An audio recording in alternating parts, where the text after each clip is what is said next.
Hello students, today we will discuss basis of accounting. Accounting के आधार के बारे में आज हम जानेंगे। अकाउंटिंग के वेरियस ऑब्जेक्टिव्स में से एक मेन ऑब्जेक्टिव होता है, एक इम्पॉर्टेंट ऑब्जेक्टिव होता है अकाउंटिंग पीरियड के एंड में प्रॉफिट एंड लॉस को डिटरमाइन करना। प्रॉफिट एंड लॉस को डिटरमाइन करने के लिए हम अकाउंटिंग में बुक्स ऑफ अकाउंट्स में वेरियस ट्रांजैक्शंस को रिकॉर्ड करते हैं एक सूटेबल बेस के अकॉर्डिंग। हेयर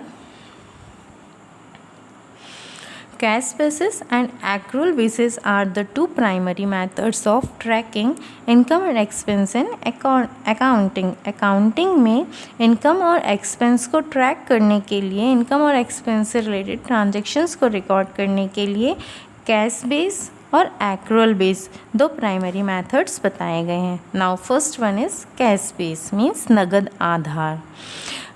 कैश बेस में हम केवल कैश ट्रांजैक्शंस को ही रिकॉर्ड करते हैं, means cash receipt and cash payments only. इस बेस के अकॉर्डिंग जब profit and loss and financial position को डिटरमाइन किया जाता है तो वो रियल नहीं होती है, जिसका मेन रीज़न होता है इसमें आउटस्टैंडिंग और एक्रूड इनकम को इंक्लूड ना करना, जिसके कारण बिजनेस का profit and loss and financial position real position show नहीं करता है। और यही रीज़न है कि कंपनीज एक्ट भी इस अकाउंटिंग के बेस को रिकॉग्नाइज नहीं करती, मीन्स मान्यता नहीं देता है। Now advantages of cash basis.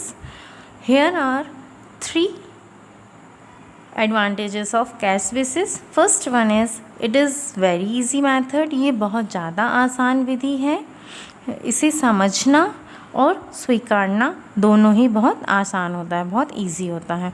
Second, there is no need for passing any adjustment entries. इसमें किसी भी प्रकार की एडजस्टमेंट एंट्री पास करने की नीड नहीं होती है, just like outstanding and prepaid expenses and accrued and unaccrued incomes. Means outstanding और प्रीपेड एक्सपेंसेस और एक्रूड और अनएक्रूड इनकम की एडजस्टमेंट एंट्री इसमें पास करने की ज़रूरत नहीं है। In this method there is no need of estimates and provisions। इस मेथड में ना ही अनुमान लगाने की और ना ही प्रोविज़न करने की नीड होती है। Now disadvantages of cash basis. Cash base के अकॉर्डिंग अगर हम अपनी बुक्स ऑफ अकाउंट्स मेंटेन करते हैं तो उससे हमें कुछ लॉसेस होते हैं। Now first loss is the basis violates the matching principles of accounting। ये बेस अकाउंटिंग के मैचिंग प्रिंसिपल की अवहेलना करता है, वायलेट करता है उसे।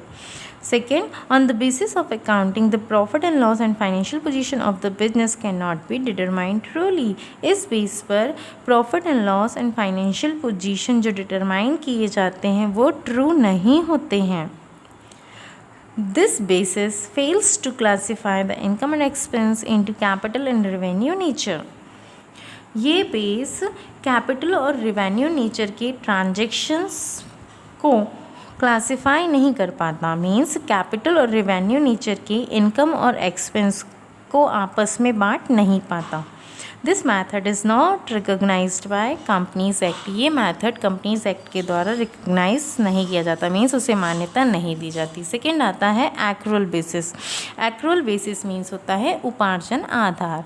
इस बेस के अकॉर्डिंग हम अपनी बुक्स ऑफ अकाउंट्स में कैश और क्रेडिट दोनों प्रकार के ट्रांजेक्शन्स रिकॉर्ड करते हैं, और इस बेस के अकॉर्डिंग जब financial position and profit and loss determine किया जाता है वो ट्रू और फेयर पोजीशन बताता है हमारे बुक्स ऑफ अकाउंट्स की। इसे कंपनीज एक्ट के द्वारा रिकॉग्नाइज भी किया जाता है, मीन्स मान्यता भी दी जाती है। Now the difference between cash and accrual basis of accounting. Now first difference is nature of transaction.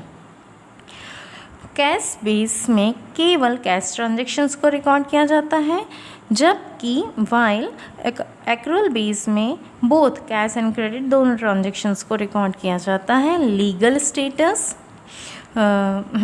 Cash base को कंपनीज एक्ट के द्वारा इंडिया में रिकॉग्नाइज नहीं किया गया है, मान्यता प्रदान नहीं की गई है, जबकि एक्रूअल बेसिस को कंपनीज एक्ट को कंपनीज एक्ट के अकॉर्डिंग इंडिया में मान्यता प्रदान की गई है।